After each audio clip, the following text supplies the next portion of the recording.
Hi, I'm Robert Ito of Ito's White Tiger Bok Fu, and today's shooting will be on our purple belt manual.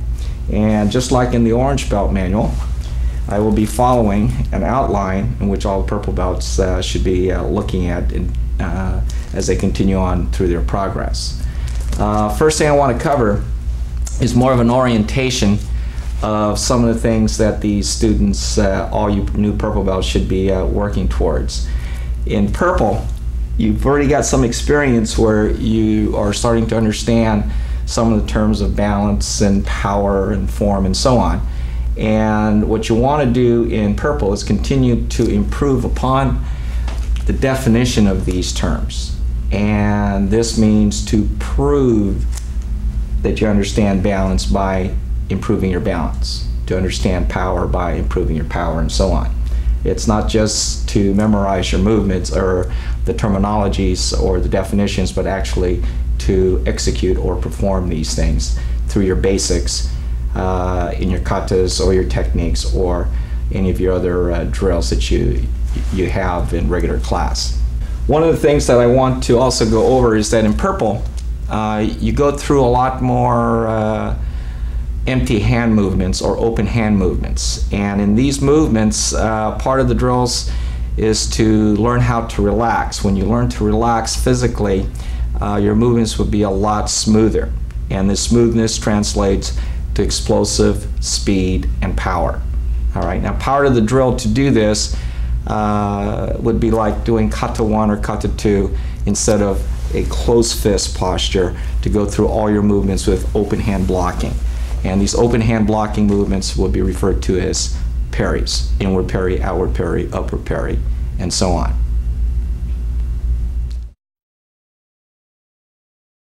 The reason and purpose for this would be to go through and develop what is known in Kempo as soft hand. And soft hand is a method of developing power through speed and speed through smoothness. And the only way you can smooth out your movements will be to soften up your body muscles. So in a lot of your movements as white belts and orange belts, if a person was coming at you with a block, when a person comes in right here, you would come in with a strong, hard block. All right. Now, as you start to go through into your upper belts, I want you to go through smoother and block with open hand motion. All right. That open hand motion would be from here. Now, do that again from the opposite side from here. So if the person's coming in, go. Wow. Now you're in quicker position from here to do whatever you're going to do after you go through your fast block. All right. Now these movements is called soft hand. Soft hand technique that I used here are referred to as parries. All right. Now turn over here. Your soft hand power comes in from exploding into your technique in a relaxed state, and just before point of impact, you would then tighten up your whole body and your fists so your hands don't break on impact. Okay, and I'll do this slowly so that I use my uke again. So from here, right punch. All right. So my hand starts up here, it closes, and then retreats. All right, and retracts. So a lot of your movements as you go through, when you come in slowly, bam, if I come into a hammer fist, my hand is open from your parry, and then this can turn into a hammer fist as you go through. All right, so then that's a soft hand power. If you want to penetrate through the kidneys with that hammer fist or break or crack a rib from up here, then you can do this through soft hand power. Come here. So when you lock up from here, your whole body's rotating right into it as you go through. All right. And you can do this with a lot of your techniques, and you can practice it, like I said, through your katas as well. Soft hand is used, the term is used to develop power, speed, and explosiveness.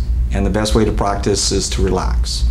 All right, so a lot of your movements is not into a tense state until point of impact if you're looking for power. If you can't relax, then you cannot explode. If you can't relax, your movements will never be smooth. The other thing that open hand movements and a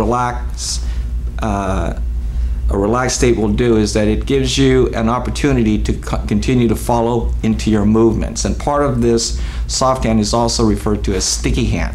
All right, Sam? Now, in sticky hand, the objective is to use your opponent's power or weight or resistance coming at you to redirect to your advantage. Okay, so if he's coming in with the left punch from here and that punch comes in, all right, from here, I could come in with my soft hand block, and if I want him closer to me, then I would come in and then I can come in with a strike. All right, so the way that technique would work, left punch from here, boom, so that he's going to come right into my strike, which is a back knuckle, all right, without grabbing him coming at me. This is called sticky hand. And you have a lot of sticky hand techniques. Come on, grab from here, bam, bam, and then chop. So as I drive the arms from here, it actually starts to draw him towards me, and I don't have to be reaching for him. Okay, punch from here slow. As he comes in snapping twig, now I don't have to reach for him with a hammer fist. He'll just come right into my hammer fist. That's part of the sticky hand. Now, a lot of your techniques have this in your lower belts, white, yellow, and orange. And as you go through back your lower belt techniques, you should be looking for these things so that you can see how you can improve upon using your sticky hand movements in your techniques. All right, and this is part of the practice of getting better with the things that you have. Never just kind of throw them away. Use them as reference and then improve upon them by using concepts. The next thing I want to do is I want to go over some of the things that as purple belts you will start to see that you have to start making adjustments to make your basic technique work.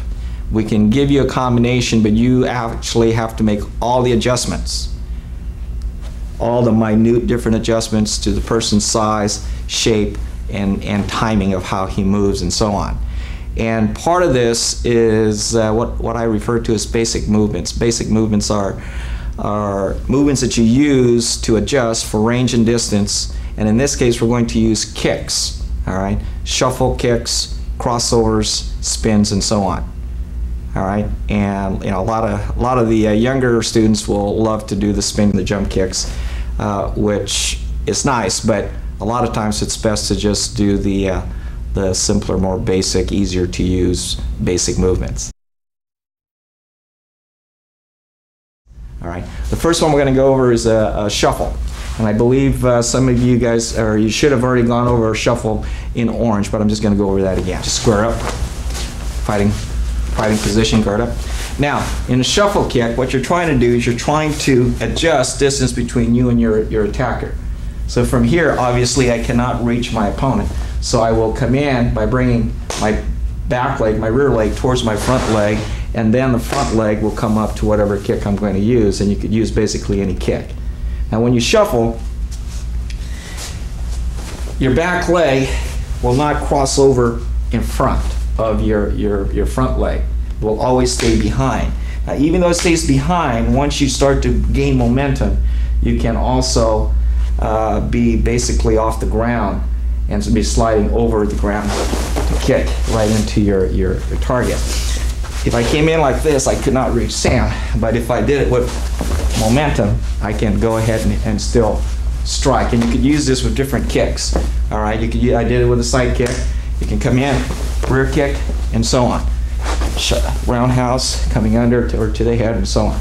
All right, so your shuffle kick is used to change and to adjust for distance. The other is called a cross step or jujidachi. Your cross step from here always crosses past your front leg. All right, and you could cross behind for a kick, like a rear kick or side kick, or can cross in front for a roundhouse. All right, so you can cross in front for a forward snap kick and so on. So these are different ways to adjust. All right, if he starts to step over this way, bam. Then you could start to cross and then get him as he starts to move over to the side and so on. Spin kick. When you go into a spin, from here, you could do it different ways. If you line up to your opponent, let's use this octagon. Square up this octagon. Okay, now, if you're lined up toe to toe from here, then your spin kick will have to go into a straight line. All right, as you come in. If you're not squared up in a straight line, then your front leg has to move as you come in. All right, now on your spin, the most popular spin kick that's used is your spinning rear, but you could use other basic kicks, like a side kick and so on. And this is something that, as a student, you should experiment a little bit on your own with some supervision from your instructor. Same with the crossover, same with your shuffle. Now, when you go through your basic movement, whether it's a spin or a jump or a cross step, your basic kick never changes. You still have a 4-count motion. If I did a roundhouse, once I cross step from here, it's 1, 2, 3, and then I'm back down, 4. That 4-count movement is the same 4-count movement you learned as a white belt. All right. If you don't stick to that 4-count movement, the efficiency of your kick is not going to be there.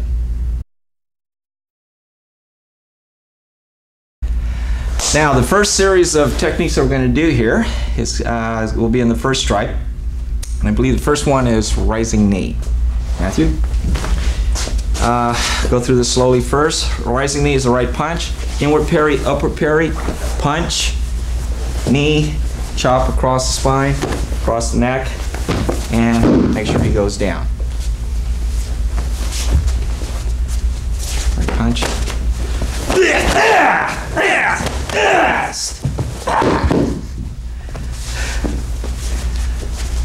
Do that again.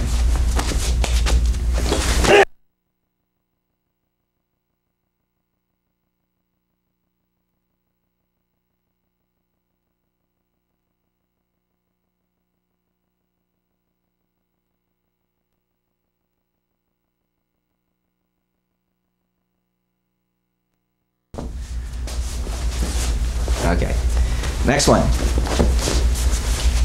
Right punch, coming off, crushing anvil, extended outward, knee, as you pull them down, punch to the kidneys as you come through. And again. Ready?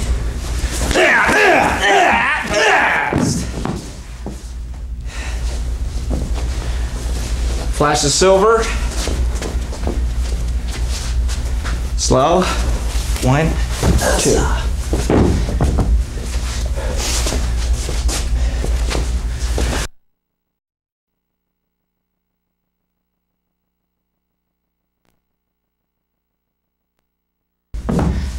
And up. That's a silver B.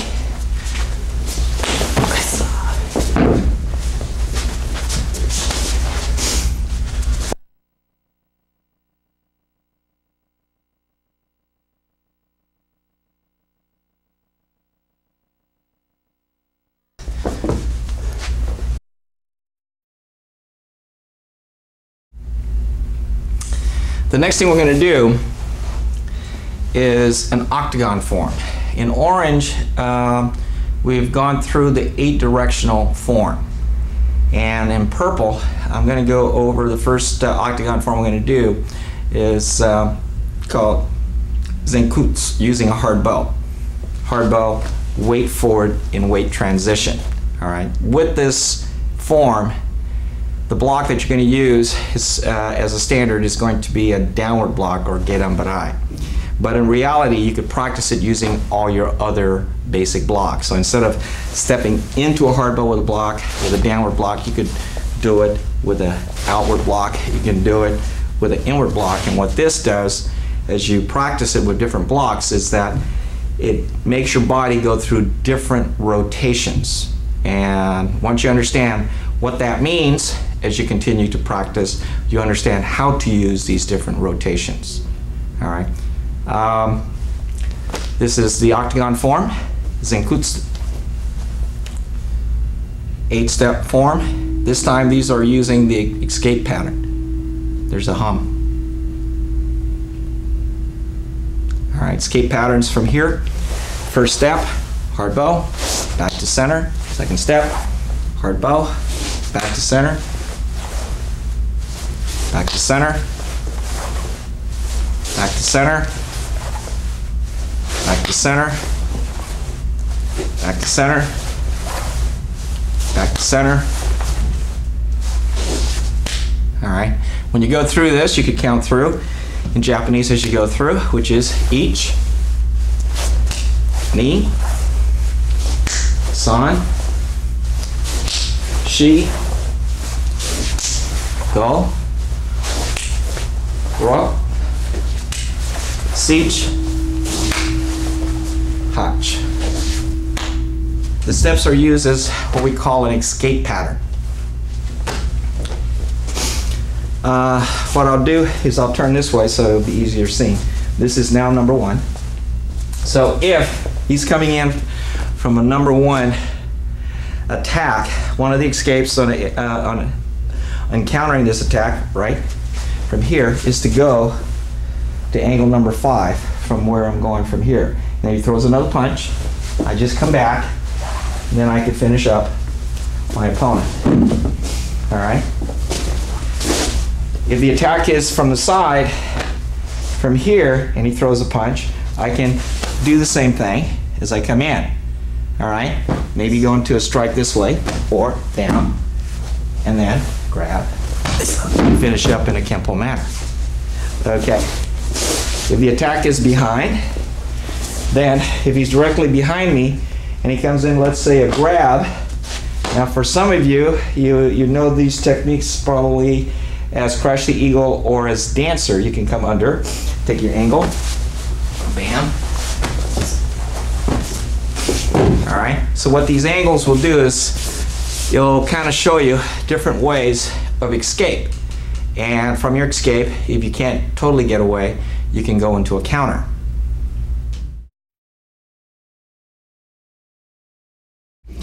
The next form I'm going to do is called kata 3. It's also called short 2. These forms, kata 3 and kata 4, should be done slowly and smoothly to develop the soft hand that we talked about earlier. So slow down your motion, smooth out your movements and transition from step to step, from block to block, and so on. All right. So the key part of your starting practice in kata 3 is to slow down and smooth it out. Keep it kind of soft, and then later add on a little more power as you go. Kata 3, right side.